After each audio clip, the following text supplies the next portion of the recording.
avec les populations de l'Egbasito. Autre sujet de l'actualité, la rencontre solidaire pour le développement du Togo. C'est le projet qui a réuni jeudi des représentants de l'État et entrepreneurs pour discuter des sujets touchant la jeunesse togolaise.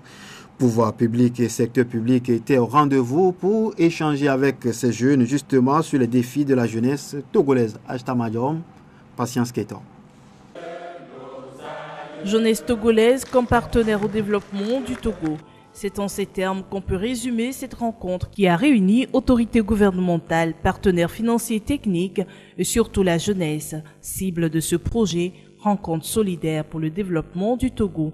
Au centre des débats, des sujets touchant la jeunesse togolaise pour faciliter leur implication au développement du pays. La jeunesse s'investit très peu dans le processus du développement du Togo. Elle s'investit d'ailleurs très peu dans la quête de son propre avenir.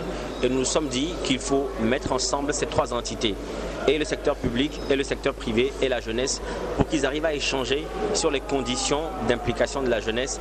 Et notre objectif aussi, c'est de mobiliser et de sensibiliser les jeunes à se lever eux-mêmes et à se battre pour leur propre avenir. Un carrefour de rencontres et de discussions, et ils sont des centaines de jeunes à répondre à l'appel.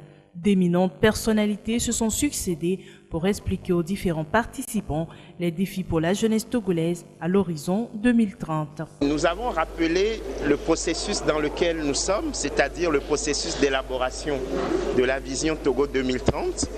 Et nous avons insisté sur le fait que pour nous, ce processus tient compte de l'ensemble des préoccupations de la jeunesse. L'idée, c'est de montrer que le gouvernement a un cadre qui ne concerne pas seulement le présent, mais aussi et surtout l'avenir. Quel est le rêve qu'on peut avoir pour le jeune Togolais à l'horizon 2030? La jeunesse reste un moteur de développement incontournable du pays. Et ce projet rencontre solidaire, qui n'est qu'un engagement citoyen selon les promoteurs, entend mobiliser la jeunesse pour un Togo prospère. La suite de cette édition, c'est avec le projet Civisme pour tous, projet lancé en début de semaine par l'association Wake Up Togo. Vendredi a démarré la phase d'exécution du dit projet et des élèves du primaire et du secondaire ont été entretenus sur comment être un bon citoyen d'Isirama Kouaka, Cassandra Naouli. Wake Up Togo apprend à plus d'une trentaine d'élèves du primaire et du secondaire